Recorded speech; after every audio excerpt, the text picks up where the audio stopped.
You can hear me now? Excellent. So welcome for the newbies in this session. We already have here a very seasoned team of people who has been working hard, so thank you for that, and you have been documented. So we have been doing some workshopping here. My name is Patrick Maltusz, and I'm head of enterprise architecture at Aalto University, and also together with my colleague Esa Suominen, we are also chairing the UNIS Enterprise Architecture Group, and we are also have been consulting the Swedish organization, the Catalan organization, and the German organization of how to build a national enterprise architecture SIG and what's the benefit of that. We've also been writing a few papers on that, why it's wise, for example, would be for Latvia to have an enterprise architecture group that actually tries to host and be a hosting partner for what you're doing on a national level. So sharing information. Esa, do you want to say a few words? No? Okay. Esa is working for Helsinki University, and he's also, they have the biggest university in Finland, and we have the most beautiful university, Aalto. So let's go with that. Today we are in the second part. I will walk you through some of the stuff, and at the end, as mentioned, we will have some real life demo with real data. Then I will tell you when what part will be. So no worries.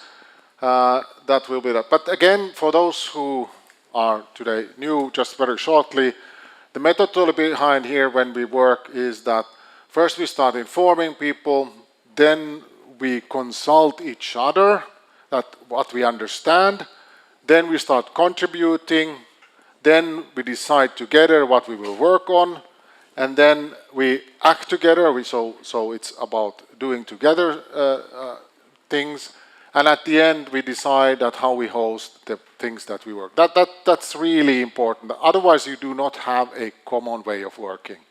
Otherwise it's just that somebody's talking and that somebody is perhaps listening and perhaps somebody is documenting and perhaps somebody is sharing, and then it's basically nobody's doing anything. They're just drinking coffee. Good. So with this, we did this global capability mode mapping. I'll come back. So that's the thing that we've been doing there, and we have had excellent documentation. You will see a live demo on the documents that we've done. So it's coming up. That will you see what you have been documenting.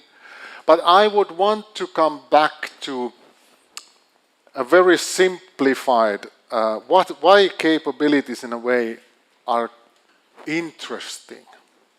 And it has to do with the model that you have the capabilities here that actually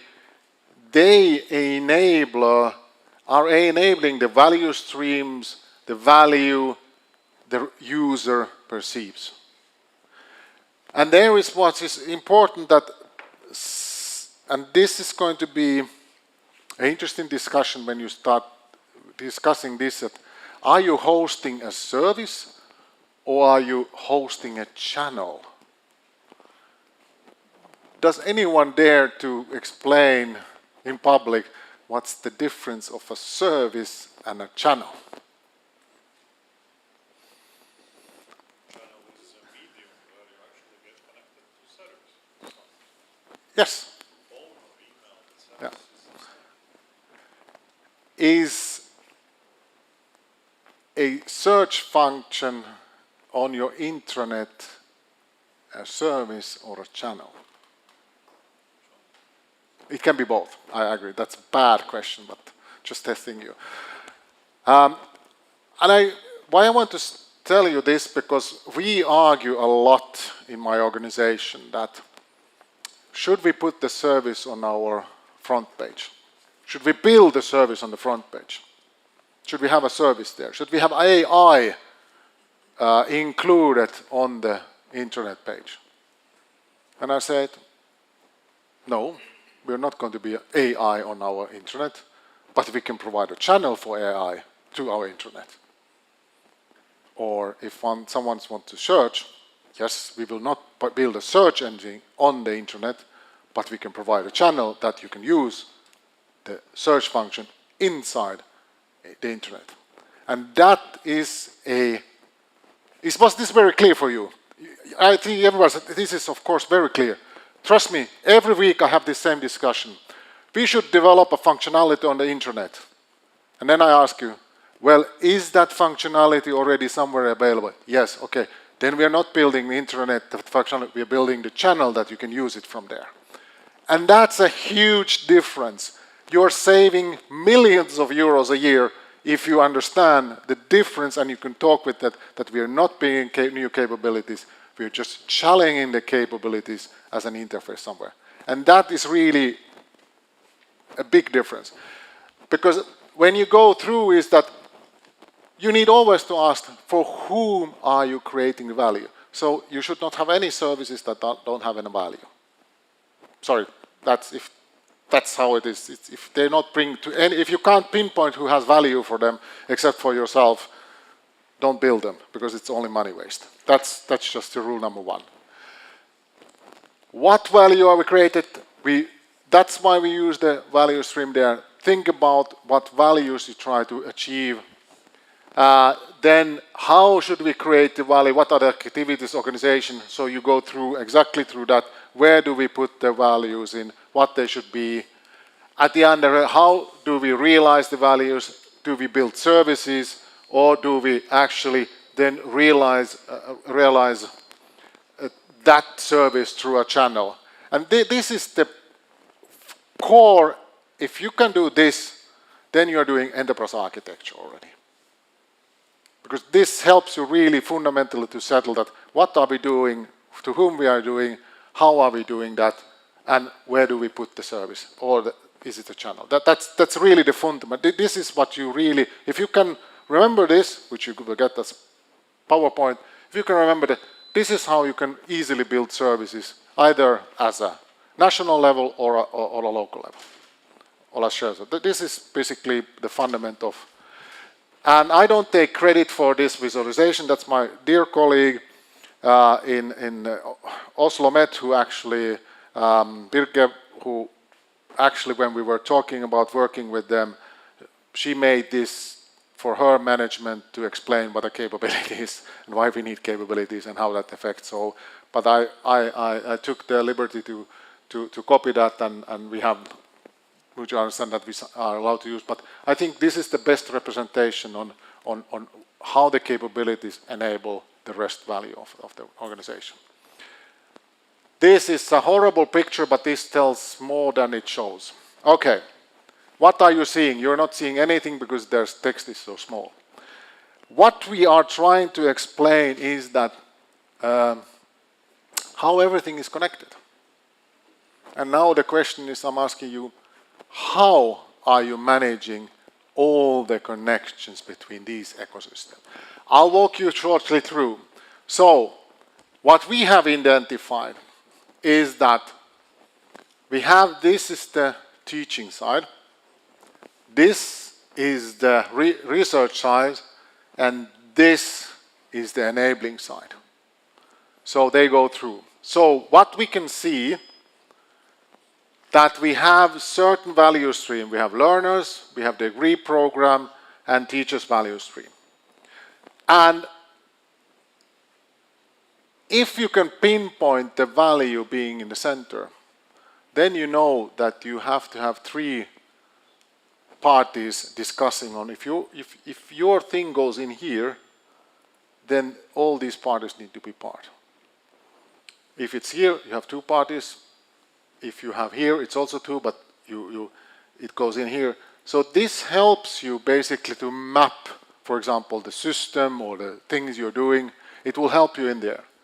But at the same time, you can see that the point being that if we look, for example, on continuous learning or lifelong learning, it actually covers both sides, both research, because research is using continuous the data from there, and then we're supporting it. We are sharing the same resources for research and for teaching, And we are, so to say, providing the needs for the industry or for the societal impact. So they are shared. And then, of course, in your organization, you need to have, what are the, so to say, the steering elements in your organization, and most probably they're shared also. That you have the same thing. So, oops, that's bad to stand here. Yeah. So this is just a reminder on how your ecosystem looks like and that they are involved in that. So if you build something, then you have to look in what ecosystem are you actually putting the things, or are they actually shared? That is also possible. But this is what to understand the interaction with them. Then we can do it, this is again a horrible, but you can also represent it in a way to see that you have this, what we were talking, we were putting the institution's value stream, and you can see that it's actually more institution is more on tools, technology, and we are pressing towards the resources and information. But then when we go to process, it's more about the learners value, that how can we provide our, and I said the word customers here, how we serve that. But then again, our staff, again, more on the resources. We need to rely on the resources of our teachers. And these are things that when you, so to say, design systems, you have to think about how do they relate. So then you go back to this and see these three circles here is actually this. So if you are going to build a system for the one, then you can look at this and say, okay, if we have a capability, then we have to address all the value streams that are there. So these are not 100% confirmed value streams, but they are close enough to understand that what type of value stream a teacher would have, what the learner would have, and what the institution have. And the institution we already have mapped quite well out. That's, so to say, the HERM has provided us with that. But when we do something, it affects everything else. So you have to take that in consideration. This is just as a mind map for them. Again, you will get this material then. So, before I continue, Ilya and Esa has been doing homework. So, do you want to show what it looks like when you visualize data from the workshop? 1 minute. Okay.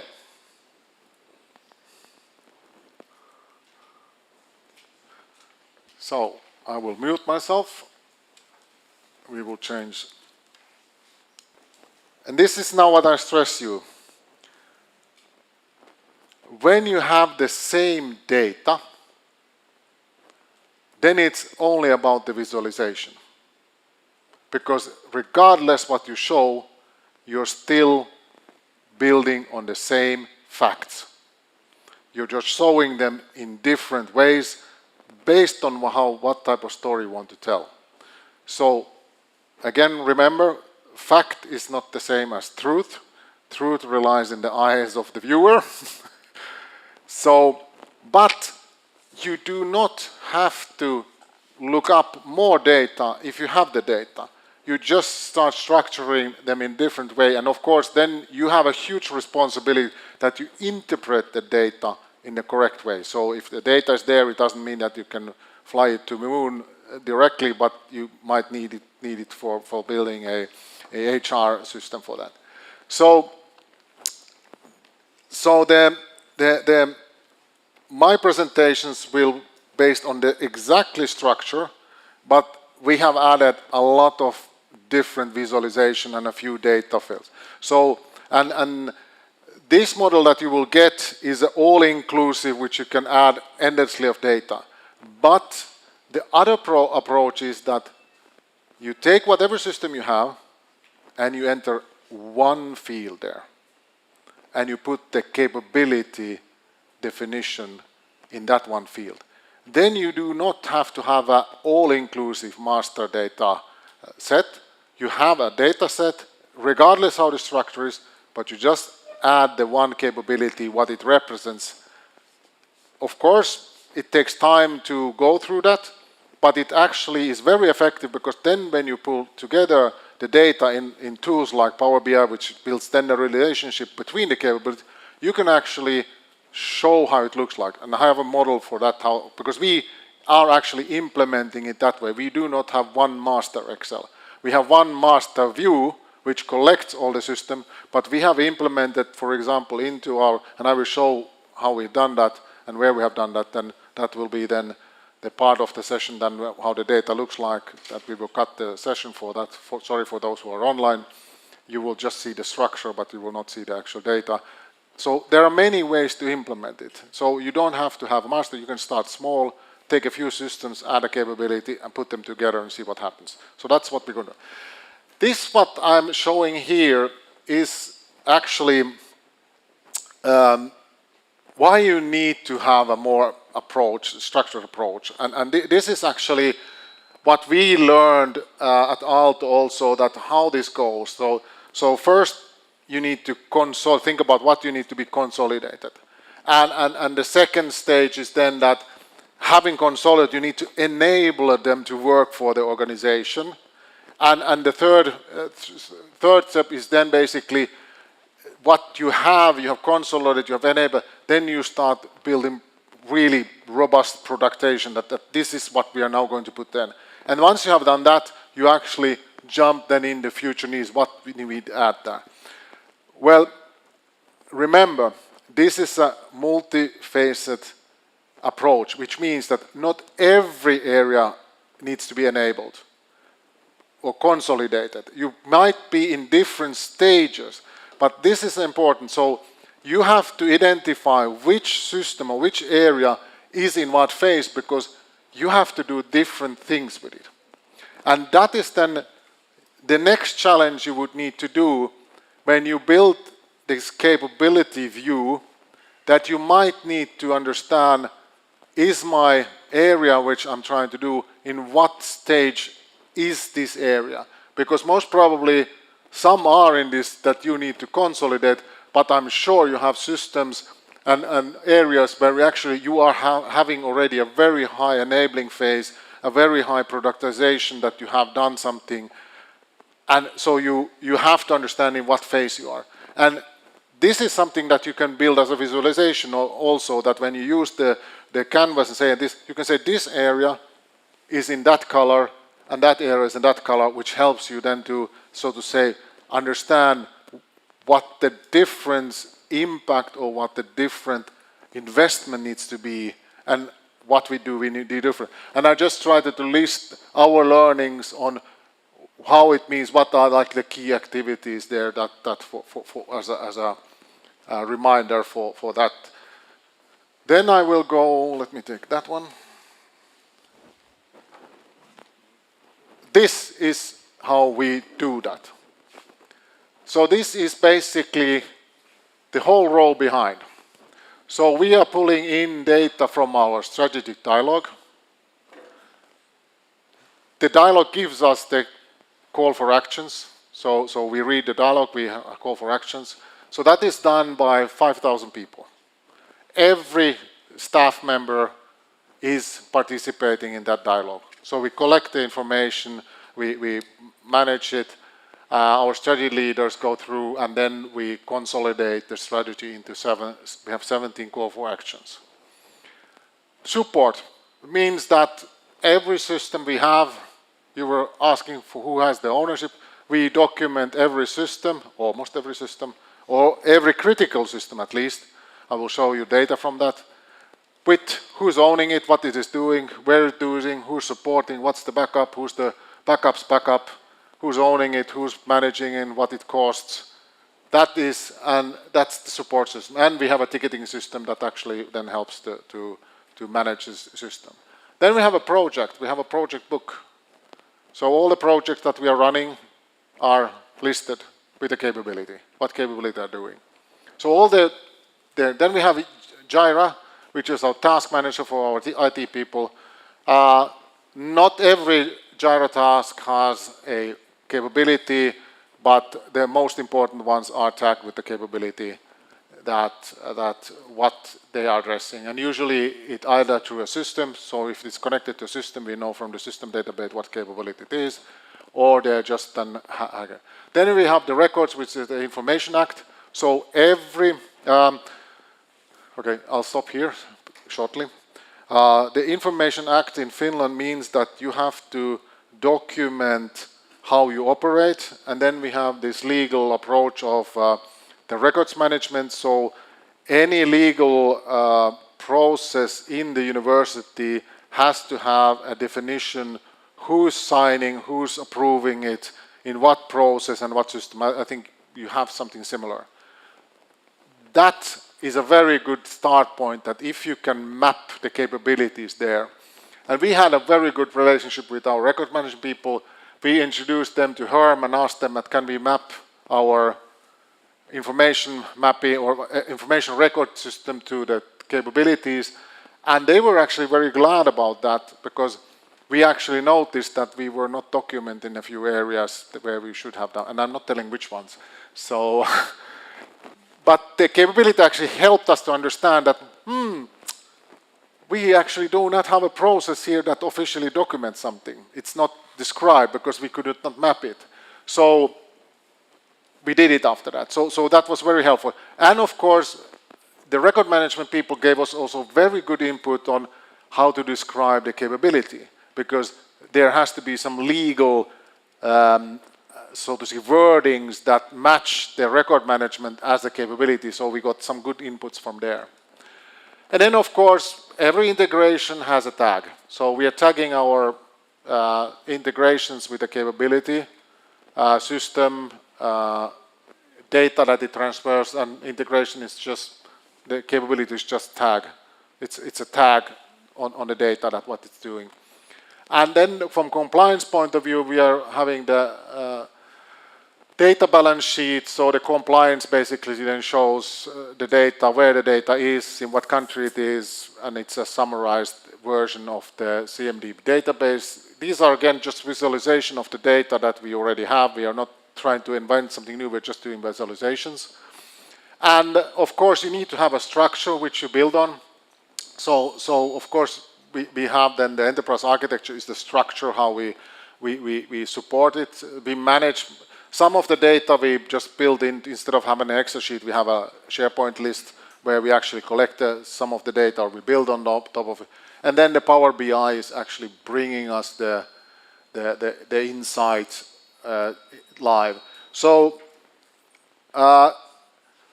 just for those, the base model is you have a driver, you have a goal, you have a business object, you have a capability area, and you have a platform that realizes. This is the simplest model that everybody should actually, business manager should understand. And you can see that the strategy and the call for actions are on the blue side, and the project portfolio is covering both the business outcome, capabilities, and the platform. So they are implementing the projects, the changes. And then on the bottom, you can see that the school milestones, they try to tackle everything the school does with projects and everything. Roadmaps are then there to implement, so to say, to the understanding. And the final, of course, we are collecting the data. So master data has to be in place, which is then hosted in the platform. So this is as simple as I can explain our environment. And I will show you 5 visualizations on how that data can be used.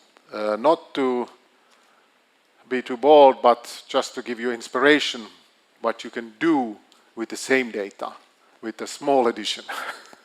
Okay? So this is a must. Try to build a picture like this. Not more, not less. This is what your top management understands. This level they will understand. This is a live summarization. It's not everything is here, but the most critical and most where we spend the most money, so it's here. And it explains a little bit what it does. And this is good enough, but this is a must for you to have. you should at least have on the national level or on local level, you should have a picture like this. That's my recommendation, because this is where your capabilities are, so to say, implemented. Because you can, if they don't understand capability, they understand this. This is the easiest way. And you can go back, okay, what is the capability? So this is one picture. Then we have the second picture. This is not mine. I copied it again with pride. This is how the ministry in France does. So what they're saying is that we don't care what system you have as long as you implement these standards. You can have whatever system you want. Don't care. I want this data standard. If your system can do that, go for it. If not, do the change. And I think that's a brilliant approach and actually gives you the technical foundation on how you should operate, but it gives the freedom how to implement the technical environment. So that is, I think, a good approach. You can force and say, put the system there, but you know it will never work. In my, as I said, I will show some data. If you have, for the same functionality, 44 systems, people will not, you will not get the consensus that everybody goes to one system. So it's a dead approach to say that change the system. No, change the data structure to a standard which you need to implement, and then you can keep the system. And if you can't afford it, then consolidate and build a common system with common structure so that everybody else can use it. That's my word. But I really love, this is simple, this is really telling everything that you need for learning data. You might need to have a little more, but this is really, I can't, this is, you can't make it more simple. This is really the essential. So think about that. Should Latvia have this type of approach in the question? And what should they be? Should they be those? I recommend the European parts. They are not complete, but they are complete as they can at the current stage. So, and why, and again I copied with pride from Luis Arino, why you need to head out, because this is your landscape. This is the European landscape. So there's a lot of impact from a lot of things, and if you want to share your data with other organizations, you want your students to go abroad and other students come to you, this is where they're coming from. So if we don't have on a European, or if we don't have a standard data structure, you can't take anyone in. It's only manual work, always manual work. So this is really, I mean, this is just a fraction of things happening out there, just a fraction. So keep that in mind. I think I had, yeah, that was the, so coming back to that, so they have this one-pager, the ministry, which actually then explains what they're doing, how they're doing. So they have this type of one-pager which they have produced for their education, and which again, unfortunately, only this page is in English. The rest is only in French. But Google Translate is quite well. There's a document out there, but I really like the approach of them, that they don't think the system is the point. The structures, the data structures are there, and they are addressing all the issues through the data structure, so to say. Good. At this point, no, thank you, but I will go back here to this picture, and I would say at this point, do you want to see a live presentation of what we have been doing? Okay, then I would recommend that, is it okay to stop the live stream, or are we? It's not going live stream. Okay, we're not going. We are not going. Okay, so then I will continue and you cut it out. Good. I will move over here. And let's see what we can do. Oh. So,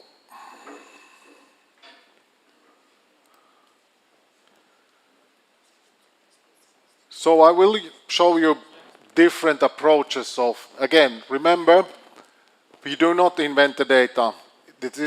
Everything comes from the systems already in there. So, and we share it cross. This is a data balance sheet, in Finnish tietotilinpäätö, which actually tries to show all the systems that we have and how they're located. This is, so to say, the welcome page. This is our strategy mapper, what we do, where we do things. I can just go over there. And as you can see, this is our strategy in 6 steps, so to say. We have 6 areas, and if I click on this, it will only show the areas which are involved. So this is the methodology. We connect everything to the strategy. Now we can, of course, I will just walk you through. There are a few stops that are well. So we split them, don't show everything at a time, take steps. These are all our services. If you want to have a bigger map, you can see where the data is. That's why we call the data balance sheet. What type of services and solution do we have? So if I'm interested in that, what solution do we have for sustainability, which is our strategy? This is what you have. These are supporting the sustainability. Okay, I will not take that. I will take this. Is much interesting. This gives you much detailed data. So let's look at this one more time.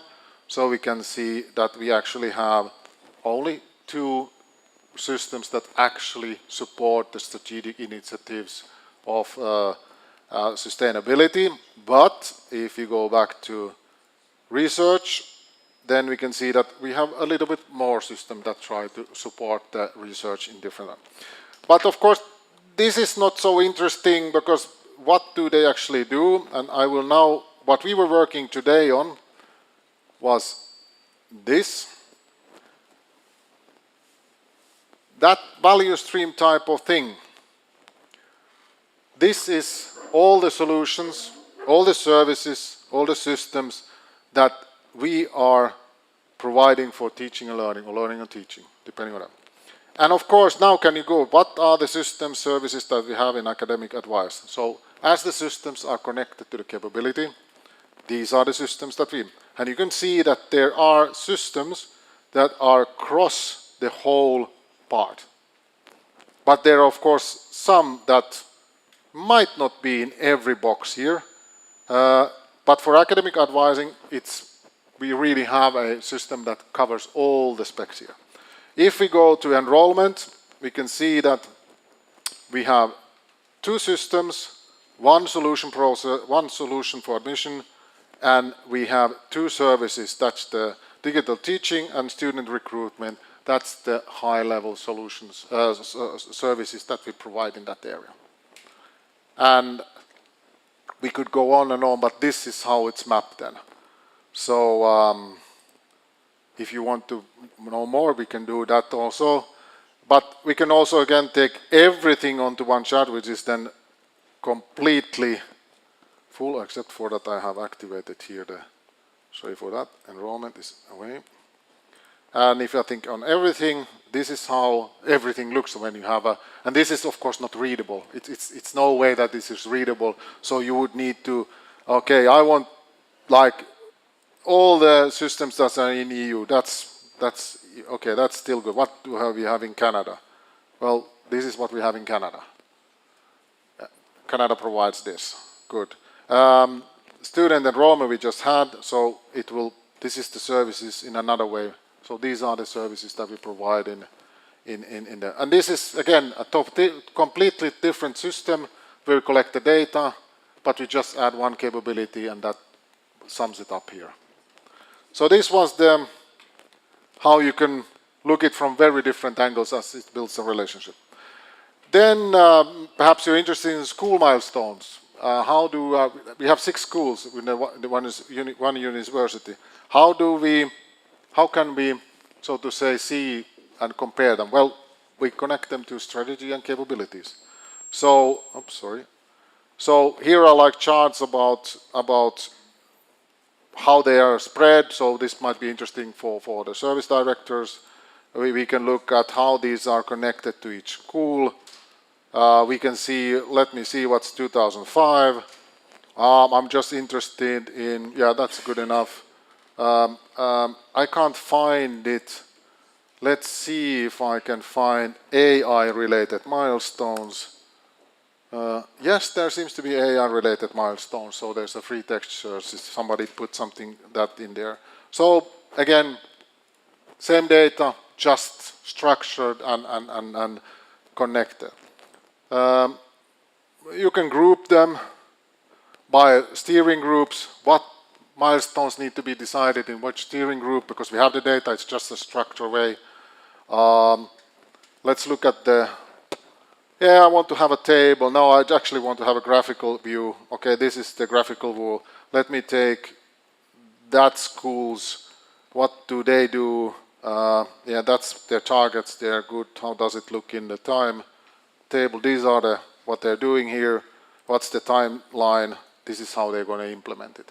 So it's just visualization after visualization using exactly the same data within one row. And of course we can look then on different areas here. Landscape view, some like this. Why do we like this? Well, actually, how are the milestones covered? So let's look 2025. How does the, no, that's no difference. No, I have a filter somewhere. Yeah, now it's coming, sorry. So what's the, that's the bigger the bubble, the more milestones. In 2025, it looks like this. 2026, it looks like this, milestones. 2027, it looks like this. Let's take 2030. There's only one milestone for 2030. So you can easily swap the approach here. We can also a little bit change the level. Let's put the, oh, that was not, yeah. Let's go on a higher level. We don't want this nitty-gritty. So the same data, just pushing it one floor up and showing that, okay, this is what we do. And again, going back, if you want to, I want to see BIS, our economic, that's their milestone are going here on a higher level. So it's more easier to look at that. So that would be like, and of course, if you want to dig again specifically in capabilities, you will then be able to see, of course, here which school, which capability, which schools are supporting what area and what actually development action is. So again, same data. Then I will jump a few. Management wants to know how our projects are scored. This is the scoring table of our, these are where our, actually our projects will go. The bigger this is, the more it will cost. So the bubble is about the cost. You can see here the cost. We can go even deeper. If we go deeper, we have a little bit more specific view on the second level. And of course, as always, we can do the same visualization. We can look what type of project. And here again, we see the capability. So for us, it doesn't matter who is responsible for it, because we will pull the data together who actually needs to, which group is deciding. So they are responsible for that area.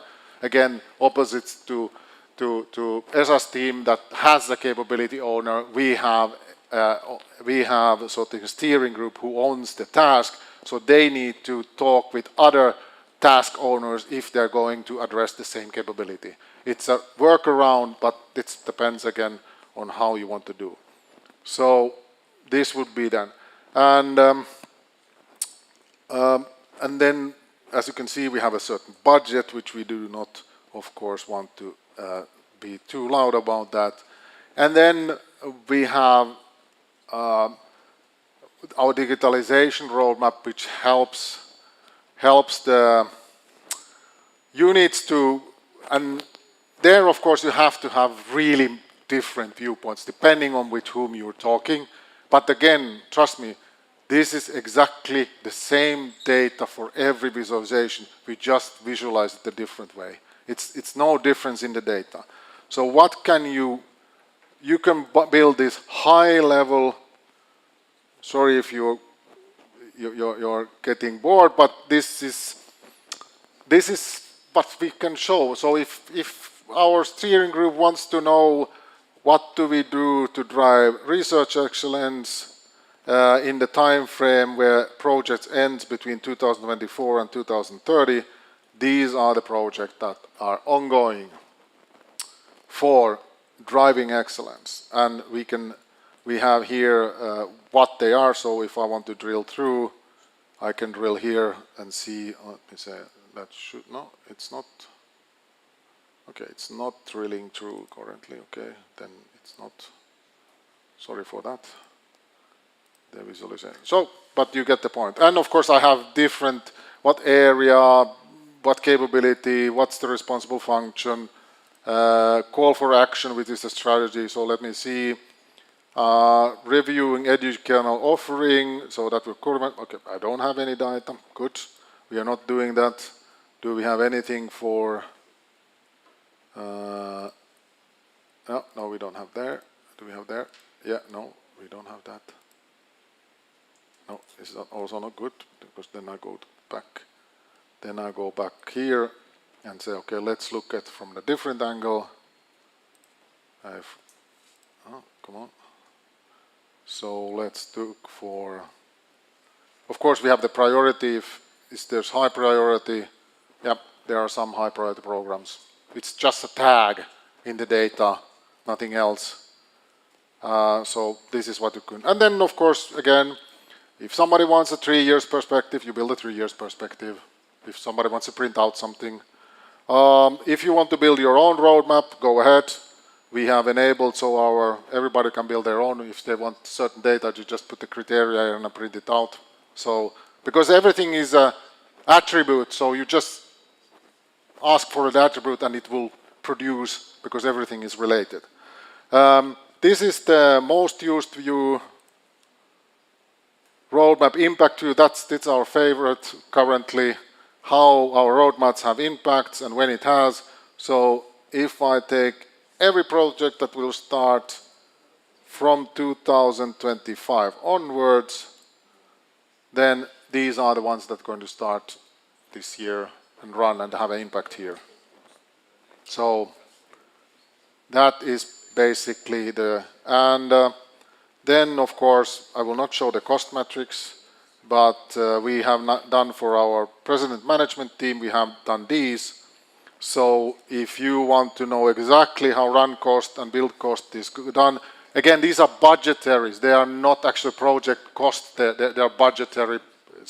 So we can look that this strategy, future-led education, has this budget for, or plan budget that we estimate, the total build cost that we are going to build for them between 2025, or those projects that will end between 2025 and 2030 are 6.8 million. So this is a budgetary understanding for the management without having to commit to the budget, to the project itself, but they do understand that if you want to build that capability, that this will have a price to build it and then to run it. So as you can see, even though build cost is high, the run cost is not. So the issue is usually not the run cost. The issue we have usually that building something is costly.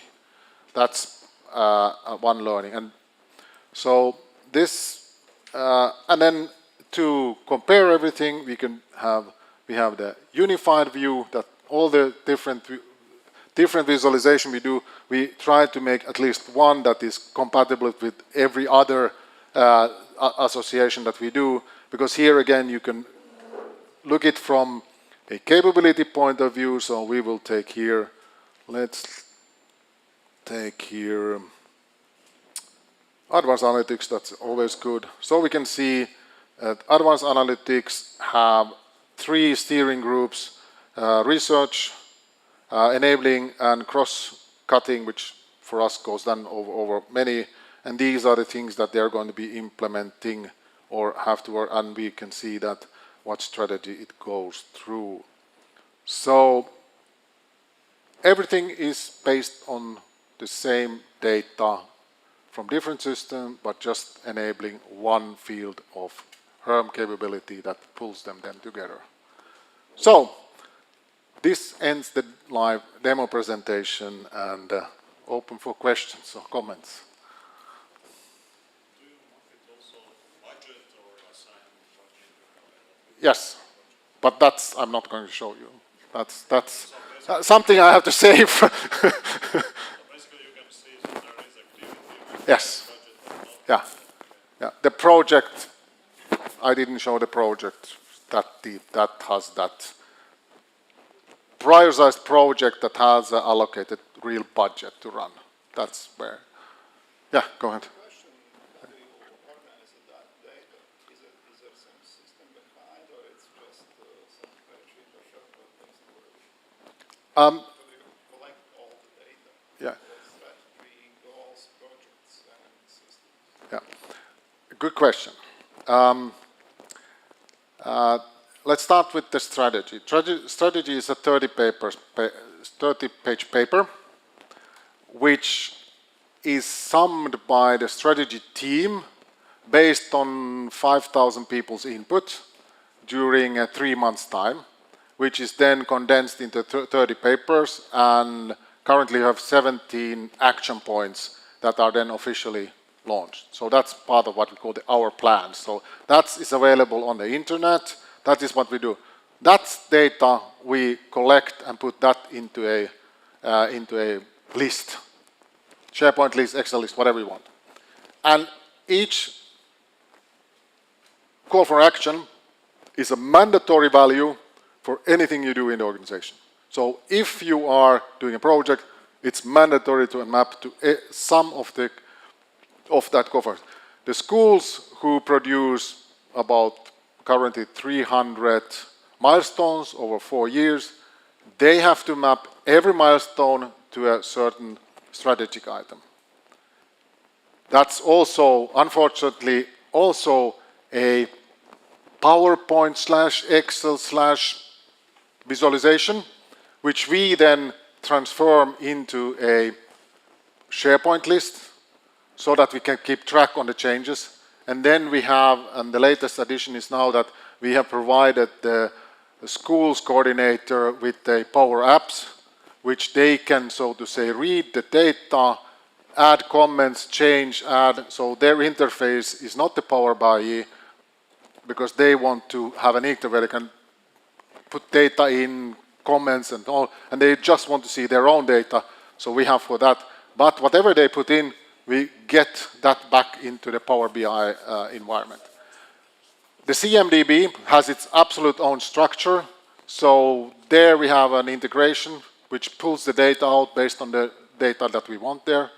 But we add to each system, we have an internal team that looks every week or every month of, do we have new systems? If there are systems, they will be flagged. And then we go and talk with the EA team together that what capability does that represent, and then we add it to there, and then it shows again up. That's the process how we do that. Is that answering your question? One more question about the users of this Power BI dashboard. Who are really using it? Just from IT or IT, finance department, HR department, work department, or process owners? Yeah, that's a good question. Again, a very good, relevant question. It's very complicated for Yes. users who are using it not on daily basis. Yeah, you're absolutely right. We produced this for enterprise architectures to be able to, what we call, model the impact of change. So if any change is there, we use this. That's why we produce then snapshots for those who need. So those were the most complicated, but we, so to say, adapt based on the needs that we can say, okay, here's a snapshot for you. We can do easily, and that's the beauty of that you can do bookmarks, which actually only shows the data that the person needs. And we facilitate together with the strategy team, for example, or with the service owners, that we bring the data and say, this is what you look, what questions do you have? And we show them that, okay, this is, if you have that, this is what we know about, is this good enough? And then we sort of take it from there.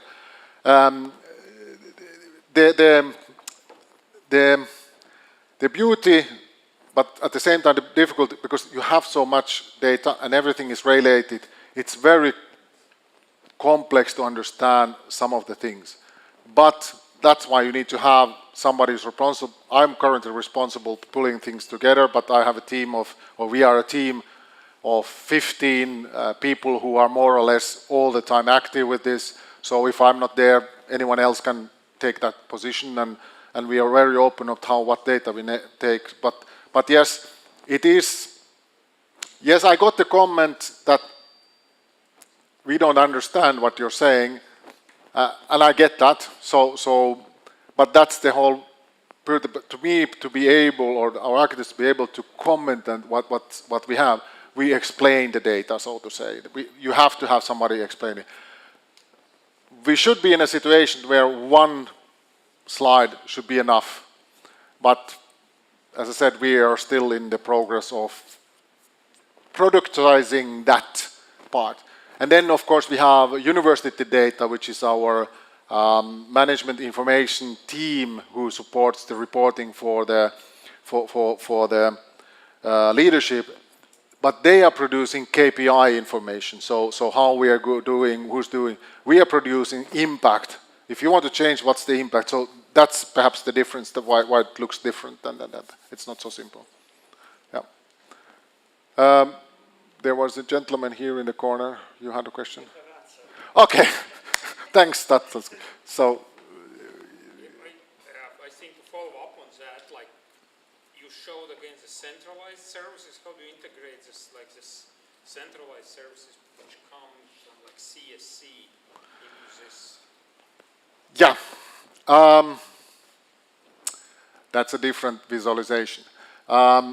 It's actually in the system. I have not shown the national system registry, which is also Power BI pulled together, where all the national systems we have over 2,000 systems that are pulled together, and then we can look it from the capability point of view. They are there. Now, because you thought we are so advanced, and we only got a month ago the service catalog from our NREN. That's how new the data is from the NREN. We have been buying 10 years from them services, and now they were able to provide us a service list, what they are actually building.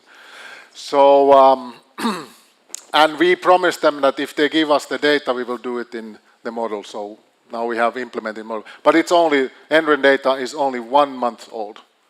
So, and we yesterday actually had a workshop on the national level to map actually their data, which Esa was talking about, that we actually mapped the national NREN's data to our model. So we now have the NREN's data also mapped to the HERM capability, which we didn't have. But that's, we just finished yesterday at 4 o'clock the workshop of mapping that.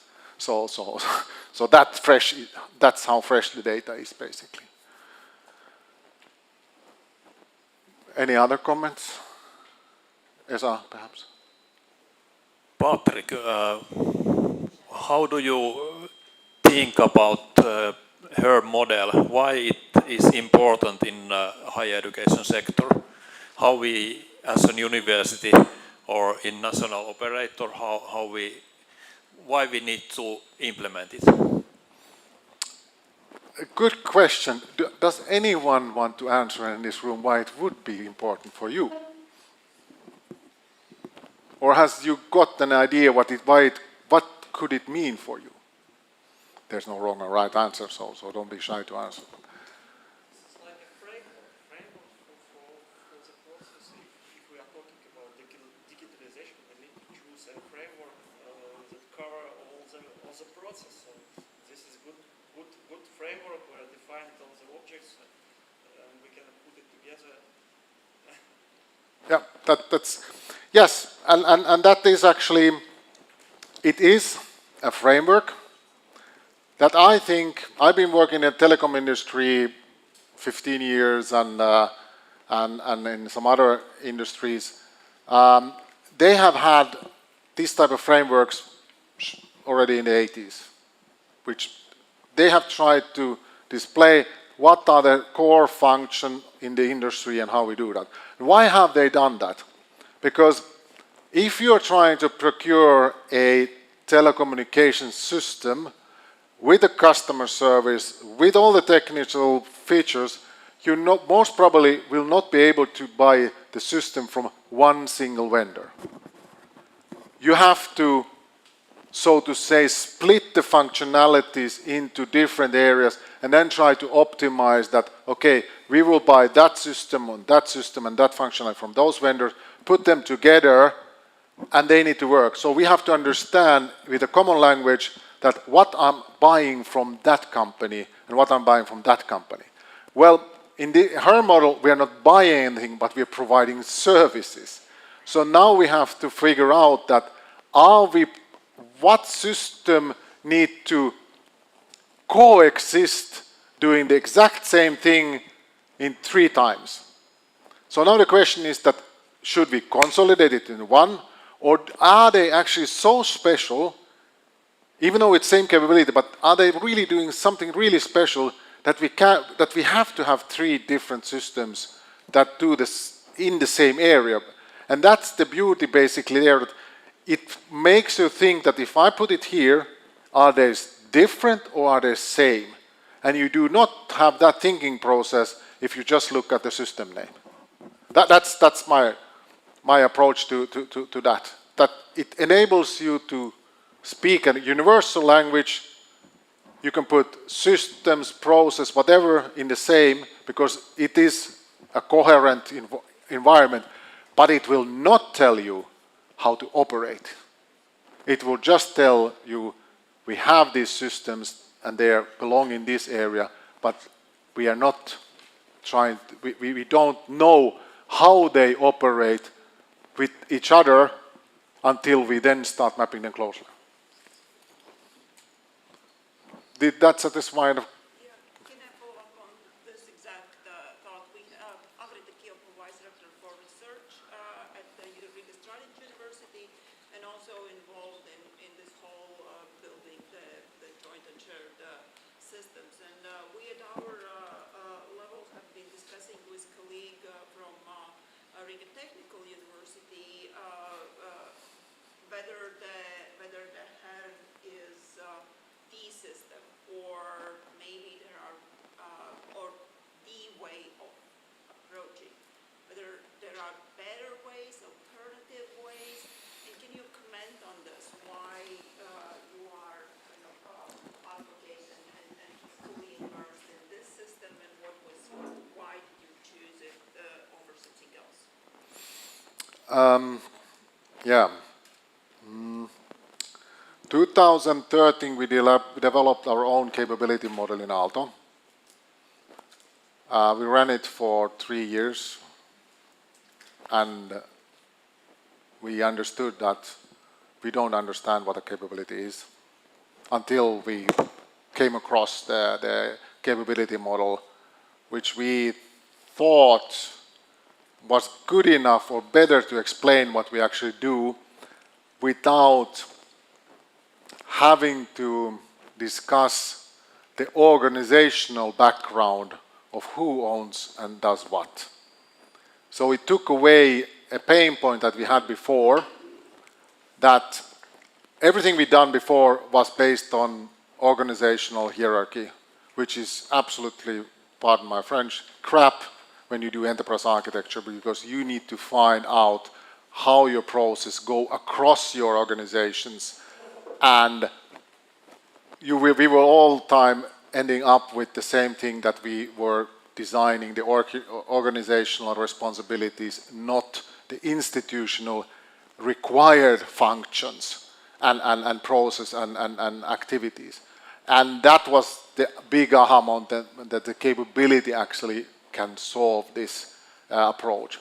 Because as the capability has the 4 elements, it's so easy to put the system, the process, the data and the resources into the same box, and you actually don't have to start defining what is what. You can just say it's there.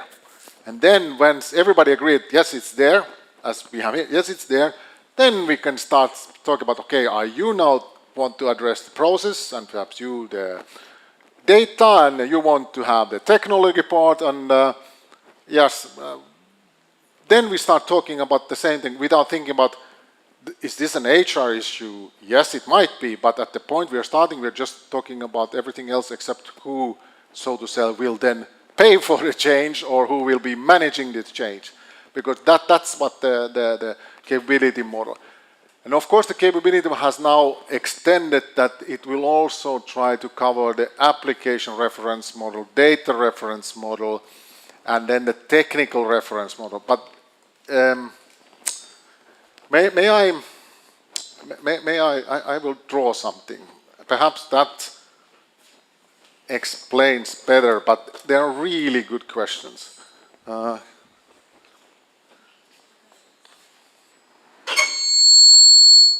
Okay, I'm not. Yeah. Does that go up? I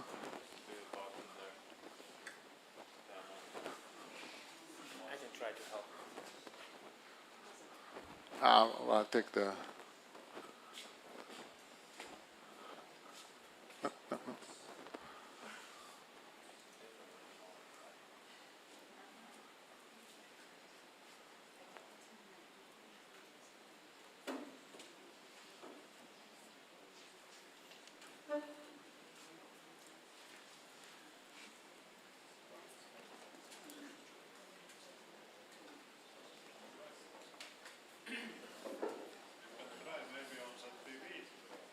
Yeah. Yep, if that works. I don't. It's short. No? Well, then you have to take out the. Actually, we can do it this way. No, I can see there's an option. Take it out. You can hear me still, yes? Yes? Good. It's the nice one. Tikai visu izslēgt. Sorry, I made something very very easy.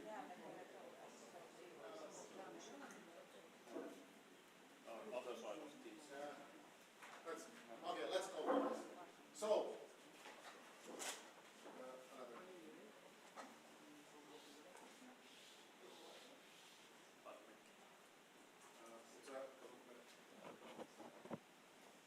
this is a framework.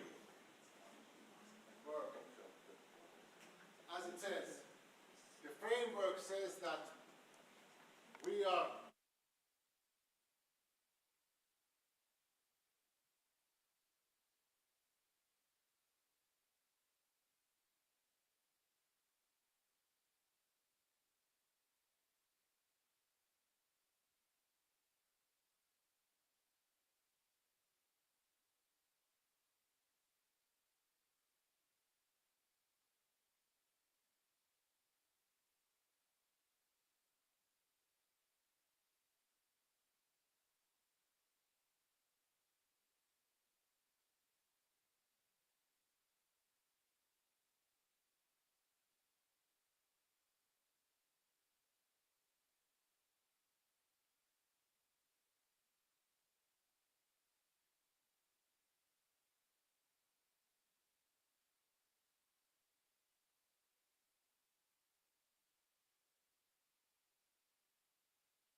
Now it's on. I had to put it down because I had the echo up there. Sorry for that. Did they miss it? Damn. All right. Did I answer or did I make you more confused? No? Okay, good.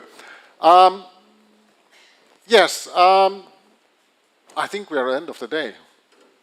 Is that correct? Or do we still have, or do we still want to?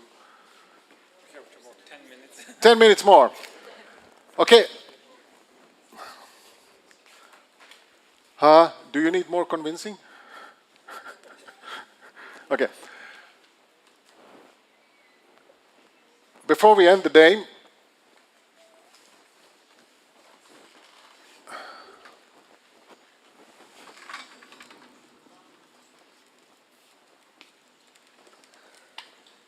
expected outcomes. Did you or did you not get what you were looking for? You got it? You got. Okay. 1-0. High level, yes. Okay. Would you have wanted to go deeper? Yeah, more about this maybe practical, how decisions are made based on Okay. Let's add another 3 days to that. So. How to implement? That's a shot. It's up to you. Best practices. It's up to you. Really, this is actually not all. You can implement it. This is not rocket science. You just need to sit with your colleagues down and say, okay, let's start working on that. Let's see how that works. Do we understand each other? Do we understand us better with that? It's actually, nobody will come in your organization and say, from management, let's use HERM. That's the key for everything. No, it's going to be you saying, let's use this methodology, see what data we can go down, and then you go to management. Look, did you know that we have this? Our data looks like this, or this is what we do. I realized only 4 years back, never ever talk with management about enterprise architecture methodology. Never. You will lose the game. Just talk with them. This is what I can tell you about. This is what we're doing, this is where we're going, and it's based on the data that I have. They will not ask you about the methodology you're using. They're just interested in, is this the right? Well, the first time they will be skeptic. The second time they will be, okay, sounds good. The third time they will ask for you. That, okay, can you deliver me the data, the analysis of this, because it seems to be right. So it's up to you. Do you want to use it or not? I can recommend it. We have had great success with that. And we don't have to explain what the capability model is or how it's linked, because everybody will somehow find themselves in that model. But again, don't explain the model. Explain what you have analyzed and why you have come to the conclusion that this is what we have here. That's how you implement it. Yeah, and it's not difficult. If you want to do that in really basic level, you have one Excel sheet where is 2 columns, one for the capability, the other one the item what you want to map, and then you just map things between. And then it's question how you want to visualize it. You can use Power BI or whatever you want.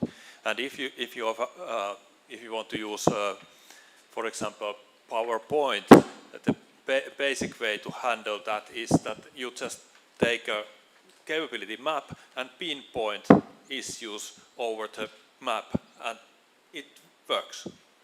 Yep. Not hard technical problems. Yeah.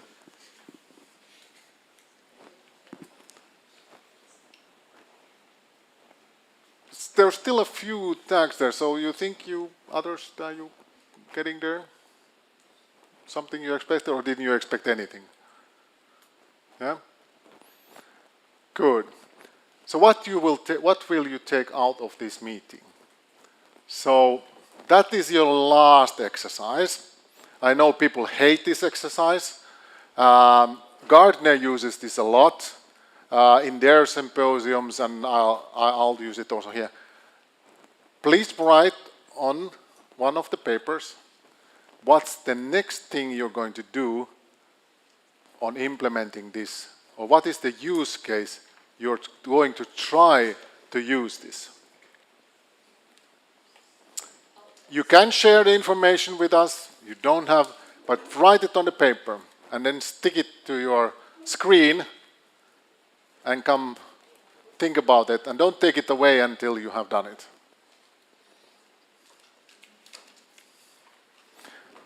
That's it. That's it for folk today. Thanks for listening in, and hopefully you have your thoughts around this. And if you need any help or more questions, and then perhaps go back to Yanis, who agitated us to come here, that perhaps we can have also a follow-up online seminar. So we will, if you have ideas or questions, we could actually then, instead of coming personal here, it will be easy to just have a 1 hour webinar, perhaps if in 1 month, perhaps, and then see ideas. And I would love to hear how you taking the next step on the tag, if you have, so to say, come to the next step. So that would be lovely to hear how that is. And again, this is a shared session to remember that you will not succeed when you do it alone. Please engage as much people than that's when you have success, when you share how you do, what you do. And again, you don't have to reveal state secrets or budget data, which I did, but actually how you've been, as I said, how do you implement? Tell how you've been implementing it. That helps others to understand. And the first step is the most difficult one, but once you do that, it actually is quite easy. And there is a community out there that helps you if you have questions. So please, and I said, if Yanis, you want to book a seminar meeting for 1 hour in a month or two, we'll be there. Thank you. All right. Thank you, and thank you for being active, and thank you that you listened to my voice and Esa's presentation. Thank you for Ilya for documenting, and we will definitely share all the data with you. So thank you. Good luck with the trip you take.